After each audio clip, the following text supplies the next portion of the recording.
Cet itinéraire, centré sur la figure de Paul, est aussi l'occasion de réfléchir sur la conversion auquel le Seigneur nous appelle, ainsi que sur l'engagement de toute notre vie à la suite du Christ, engagement qui peut aller jusqu'au don total de soi-même dans la perspective de la vie éternelle. Vous commencez par Saint Paul hors les murs. Saint Paul hors les murs, c'est la basilique où, selon la tradition, est conservé le corps de Paul. C'est une basilique qui peut sembler un peu froide, elle a été entièrement reconstruite au XIXe siècle après un grand incendie. Elle est tout de même admirable par tous les portraits de papes. Vous avez la succession de tous les successeurs de Pierre, depuis Pierre jusqu'au pape François. Ensuite, vous pouvez aller jusqu'à l'église dite du Quo Vadis.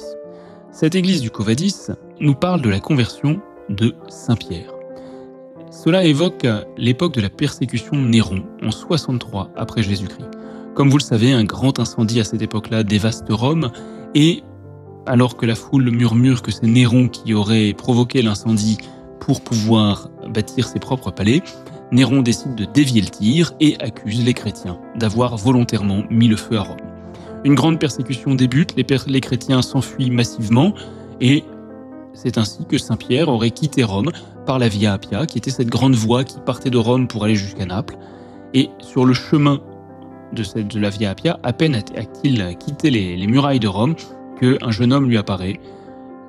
Pierre voit ce jeune homme marcher d'un pas décidé vers Rome. Il lui demande « Domine quo vadis ?» « Seigneur, où vas-tu » Et le jeune homme lui répond « Je vais à Rome pour y mourir ». Et là, Pierre comprend que celui qui lui apparaît n'est autre que le Seigneur Jésus lui-même. Pierre avait été incapable de suivre le Christ lorsque le Christ a été arrêté au Jardin des Oliviers. Il a fui, il a renié. Il se rend compte que la situation est en train de se répéter. Alors que la communauté chrétienne est en butte à la persécution, il risque de fuir une deuxième fois. Et c'est à ce moment-là que Pierre va claquer des talons, retourner à Rome pour aller y mourir avec la communauté chrétienne persécutée, probablement dans le cirque du Vatican, là où se trouve actuellement la basilique Saint-Pierre. Vous pourrez continuer sur cette Via Appia, un lieu tout à fait romantique, un lieu qui évoque particulièrement l'Antiquité romaine.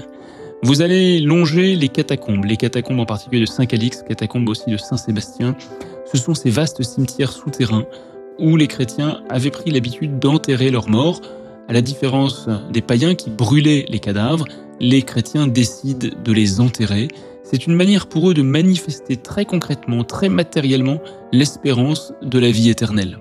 Vous arriverez à la basilique Saint-Sébastien hors les murs. C'est une des 7 églises traditionnelles de pèlerinage à Rome.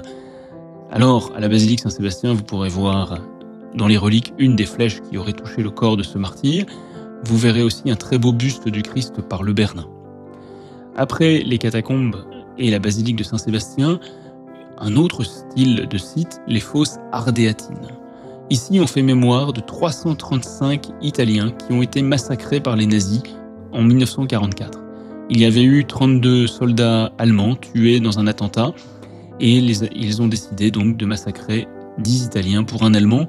Après avoir médité un instant sur la folie des hommes et sur l'ampleur du péché, vous arriverez à l'abbaye de Tréfontanet. À Tréfontanet, on fait mémoire là du martyre de Paul, parce que c'est le lieu où, selon la tradition, Paul aurait été décapité, probablement en 67 après Jésus-Christ. Les 3 fontaines ayant jailli, bien sûr, là où la tête de Paul aurait rebondi après sa décapitation.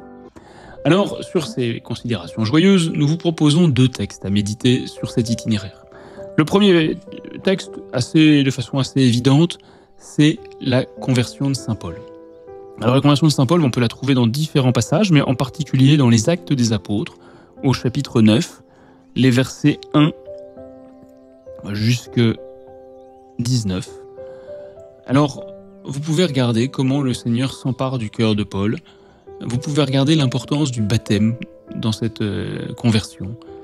Vous pouvez entendre la voix de Jésus qui s'adresse à lui directement et vous dire que l'expérience de Paul n'est pas une expérience tout à fait unique, tout à fait particulière.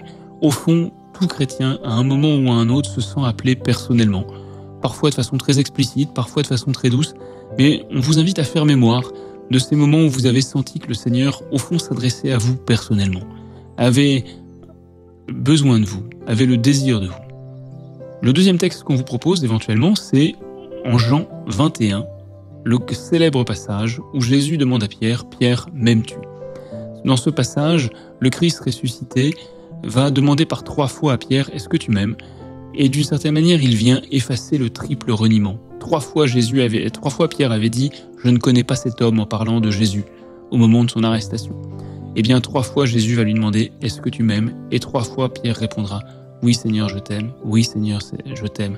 Seigneur, tu sais tout, tu sais bien que je t'aime. » Et 3 fois Jésus va confier à Pierre la mission de s'occuper du peuple chrétien. « Paie mes brebis, sois le pasteur de mon troupeau. » Alors, c'est l'occasion de se laisser dire à nous-mêmes « M'aimes-tu ?»